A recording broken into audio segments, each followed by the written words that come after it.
It's 8:30. Good morning. I'm Ian Crouch with Hunter News. Investigations are continuing into a crash at Williamtown last night, which claimed the life of a motorcyclist. Emergency services were called to Cabbage Tree Road at about 6:15, where a motorbike and a utility collided, with the bike then crashing into a fence.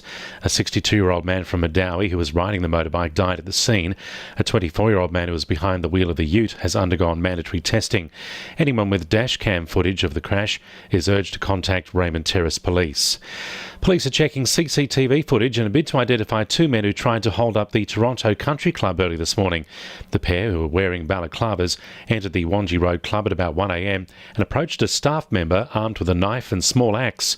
They attempted to rob the club but fled when they set off the intruder alarm. Strike Force officers are remaining tight-lipped as they continue their investigation into the suspected murder of Anna Bay man Stephen Fenwick. The 33-year-old was last seen at Carrobba Oval at Stockton in the early hours of January 31. Officers searched adjacent bushland yesterday looking for fresh clues. The Herald reports a number of Facebook messages posted shortly after Mr Fenwick's disappearance could hold the key to what happened to him.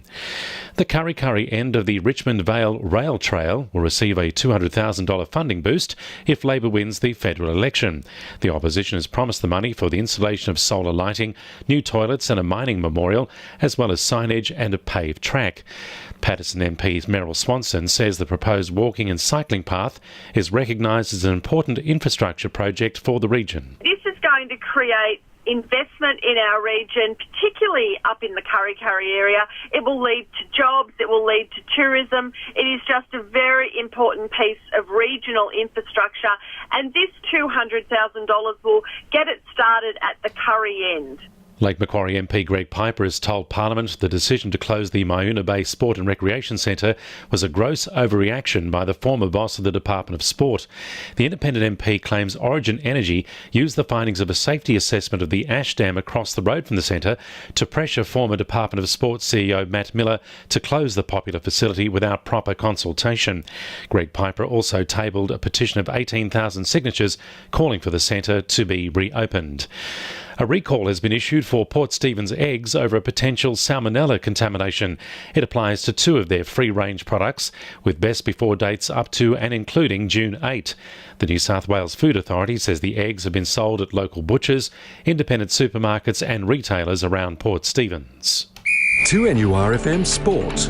Knights centre Jesse Ramian is likely to recover from a shoulder injury in time to face the Bulldogs on Saturday afternoon. The 22-year-old was injured in round 7 against Parramatta, and coach Nathan Brown says the medical staff will determine if his body is ready. You know, he wasn't quite fit enough last week, and it's only early in the year, and he's a younger player, so between the medical staff and Jesse, at the end of the day, players generally rule themselves unfit. Doctors just sort of guide them a little bit, but if Jesse is to be fit, he's got to feel confident to be fit. A win against the Bulldogs will see the Knights claim their third consecutive victory. Defending NPL champions Broadmeadow Magic managed a tight 2-1 win against South Cardiff at the FFA Cup last night. South Cardiff took the lead through Sam Ford, but James Virgili was introduced for Broadmeadow in the second half and earned a penalty before being injured. Mitch Oxborough scored a second penalty to make it 2-1, which was enough to secure a shaky win at Yalinga Oval.